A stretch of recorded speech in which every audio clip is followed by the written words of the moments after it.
While NBA players and other athletes alike definitely love the fame they get and the fact that they get to play the game for a living, it is hard to argue that the millions of dollars aren't the best part about their jobs.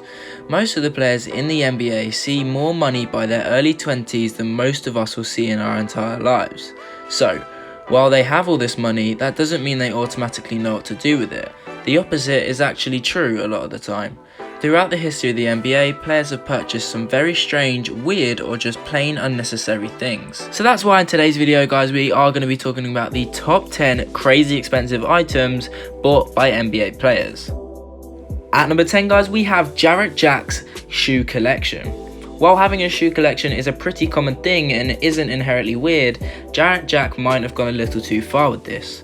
Jack has been a successful point guard in the NBA for many years and has made millions and millions of dollars. He has used at least a few $100,000 of that money towards shoes. Jack has more than 1.5 thousand pairs in his collection, with many of them being expensive and rare shoes. He has about 2,000 cubic feet of closet space dedicated just to shoes, which is pretty weird to us. To get a sense of just how many pairs he has, he could almost wear a new pair of shoes each day and every day for nearly 5 years. Moving on to number 9, we have Latrell Sprewell's yacht. During his heyday, Sprewell was one of the best scorers and a very successful scorer. He also made a ton of cash, but he wasn't without his issues. He had a notorious fight with a coach and retired from the league after he felt insulted by a multi-million-dollar deal, claiming that it wasn't enough to feed his family. His problems followed him into retirement as he couldn't continue to afford to pay for his massive $1.5 million yacht. He stopped paying for it, and it was eventually sold at auction for much less than he bought it for. Sprewell also had a house that he got foreclosed, and he likely could have kept it if he hadn't have spent so much of it on a yacht. At number 8, guys, we have Antoine Walker's vehicles. When you are looking for the poster child of the financial instability among NBA players, look no further than Antoine Walker. Despite earning more than $100 million in his NBA career, Walker filed for bankruptcy in 2010. He reportedly had an entourage of dozens of different people that he paid for and a number of different pieces of real estate. However, it was his love of cars that caused him the most damage. While most extremely rich people might want a luxury car or two, Walker took it to the next level. He had nearly 10 expensive vehicles, with the crown jewel being a Maybach, which he paid around $450,000 for alone. Number 7. Scottie Pippen's jet. Unless you are a billionaire, there is really no reason to purchase your own personal jet. But if you do, you should probably make sure that it actually works. Unfortunately for Pippen, that is something he didn't do.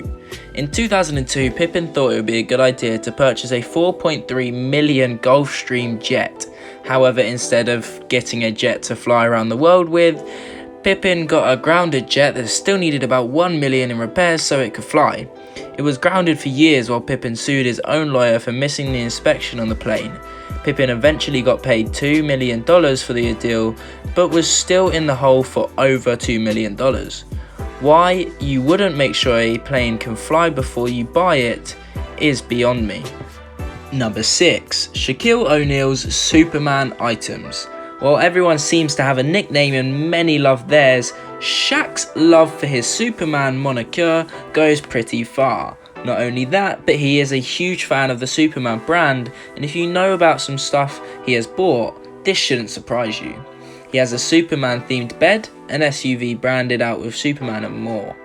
His love for Superman has cost him tens of thousands of dollars, which is no small investment. Shaq is worth hundreds of millions, so he'll be fine, but these purchases are definitely weird and deserve a spot on this list. Number 5. Joe Johnson's shoe collection. Earlier we mentioned the shoe collection of Jarrett Jack, and now we move on to a different shoe collection, one that is owned by Joe Johnson. Joe owns well over 1,000 pairs of Jordans and has a bed in his shoe closet. Now that's dedication to the craft of being a sneakerhead. Also, Johnson says he is the only one allowed to enter the room and has a fingerprint scanner to get in. Despite this, he and some of his friends sometimes hang out in his shoe closet. Yes, it's that big. Johnson is still playing and contributing to the NBA, so it's not like this is an overly irresponsible financial decision, but did he really need to put a bed, a basketball hoop, and a strategic lighting in the shoe closet? Maybe not. At number 4, guys, we have Danny Granger's Batcave. Out of any of the weird inclusions on this list, this is one of the single weirdest of them all. Why he is out of the league and not heard from much anymore, Danny Granger used to be one of the best players in the NBA and was the leader of the Indiana Pacers. So, while he was great on the court, the same might not have been able to be said about his interior design skills.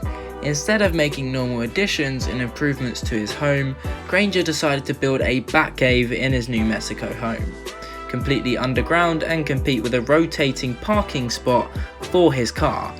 While the plans were on hold a few years back since the lockout, he is hoping Granger got this done. Number 3. Al Jefferson's bed. A bed is very important. We spend about a third of our life sleeping, so it is important to be relaxed and comfortable. While being an NBA player is great, most of these guys are pretty large and thus a regular sized bed might not cut it for them. This was the problem plaguing the near 7 foot tall Al Jefferson. Deciding he wanted to get a good night's sleep, he decided to drop an astounding $23,000 on his bed, and it measures a crazy 12 feet by 10 feet. This might be the biggest bed on the planet, and while he is a big man, there is no reason to have a bed this big.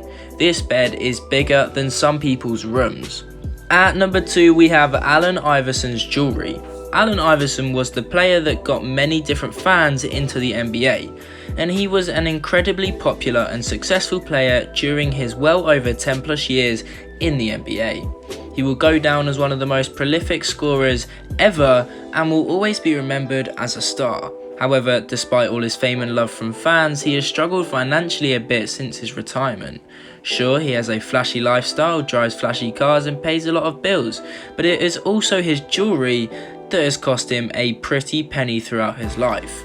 Even when he is struggling in life, he still finds the time and money to get more chains and is the proud owner of many pieces that surely cost him more than he'd like to admit.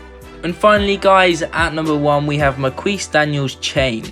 This might not only be the worst purchase of an NBA player, but might be the weirdest and worst purchase any athlete has ever made.